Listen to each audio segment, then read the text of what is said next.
Čaute, dnes večer, v sobotu večer v Londýne tu máme deck profile, na ktorý sme čakali už 2 dní, takže sú to Dragon Rulery, ktoré hrá Roman.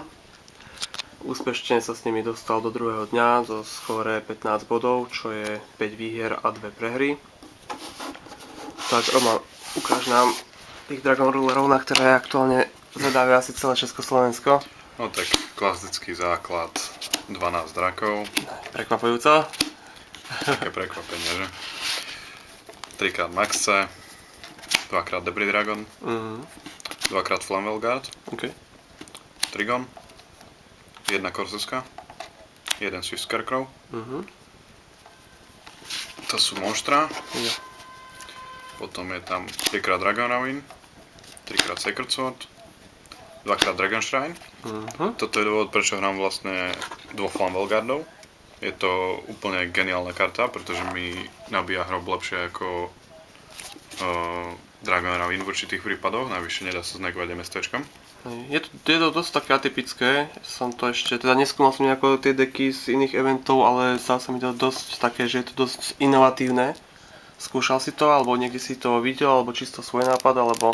Už dlho som nad tým uvažoval, že by som to tam vyskúšal a po Prahe som vlastne zistil, že potrebujem viac targetov na blasterový efekt, preto som aj chcel pridať Flammel Guarda a potom som si uvedomil, že vlastne toto dokáže zahodiť 2 drakov do hrobu v správnej kombinácii, takže som to tam rovno stočil a chcel som to vyskúšať. A pri testingu sa to osvedčilo v podstate v piatok večer, takže fungovalo to fajn a nechal som to tam, páči sa mi to. Dobre. Potom ďalej je tam Foolish Burial, Argol, 1 MST, 1 Scapegoaty, Book of Moon. Scapegoaty sú tiež taký štandard, alebo to je tiež... Scapegoaty boli karta, ktorá sa hrávala hlavne v starších verziách a páčila sa mi hlavne preto, že dokáže jednak zastaviť OTK. Crimson Blader ju neafektuje, respektíve Crimson Blader má podmienku, že musí poslať do hrobu tú monštrum, takže keď ich zahrám, tak sa nemusím báť. A umožňujú mi vyvolávať Miss Bird Clausulausa, takže... ktorý je target potom aj na Debrisa. K tomu sa dostanem ešte. No, to sú všetky spelky. A potom máme v trapkách 2x Phoenix Wingwind Blast, 1 Castle of Dragon Souls, 1 Sixth Sense, nenávidím tú kartu, ale hrať ju musím, a Return from Different Dimension. V niektorých buildoch som videl, že sa hrávali dve tie veže. Skúšal si 2 alebo? Skúšal som 2, ale pri testingu sa mi vždycky stalo to, že som mal 2 setnuté na poli a mohol som aktivovať iba 1, takže... Jasné, hej, to je napríklad. Takže mi to v podstate klogovalo celé. Dobre, toto vyzerá fajn. Čo extráč? No, v extráči 7. Master of Blades, Big Eye, Dracosac, Gaia Dragon. Gaia Dragon preto, lebo dáva pierce damage a potreboval som to naozaj, po testingu som vždycky mal problém v tom, že som nešiel dať posledný damage. Jasné. Sice som ho nevyvolal za tento event zatiaľ, ale... Lepšie mať a nepoužiť. Tak. To sú Xyzy a v synchrách je Star Eater, Red Dragon Archfiend, Scrap Dragon, Crimson Blader Colossal, Black Winged Dragon, Stardust Dragon, Ancient Fairy Dragon, Black Rose Dragon, Orient Dragon a Miss Bird Clausulausa.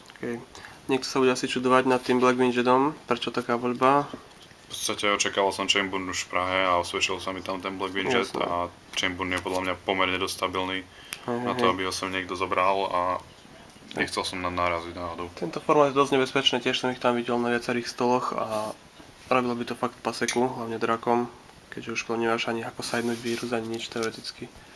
Je tam iba jeden. Dobre, čo side? Alebo ešte k tomu Clausulausovi niečo chceš? Čak si ho natestoval? V podstate potreboval som niečo proti Ophionovi navyše, okrem toho, čo som mal. Pôvodne som skúšal Exploder Dragona, ktorý sa mi nakoniec nezmestil. A Scapegoaty s Clausulausom mi proste pomohli to doriešiť, lebo Clausulaus neguje Ophiona a ja si vyhážem celé pole a potom ho môžem použiť aj na Black Rose. Pekne. Je to super. No, v side decku mám druhú Swift Scarecrow, 2x Chaos Hunter proti Mirror Matchu, 2x Xyz Encore proti Evil Swarmom, druhý Mystical, 3x Skill Drain, 2x Vanity Emptiness, 2x Trapstone, Transmigration Prophecy, High Eradicator Epidemic Virus. Čo si sajdoval najčastejšie? Všetko. Všetko? Prešiel som v podstate celým sidedeckom, jediné čo sa mi nepodarilo využiť bola Chaos Hunter efektívne. Sajdol som ju iba proti profesii a tí nemali High Priestessku, takže mi bola zbytočná. A inak nebolo proti čomu. Jasné, fajn. Dobre, takže ešte si potom spravíme ďalší rozhovor. Zatiaľ držíme palce do ďalšieho dňa, nech to vyjde a vidíme sa potom. Díky. No.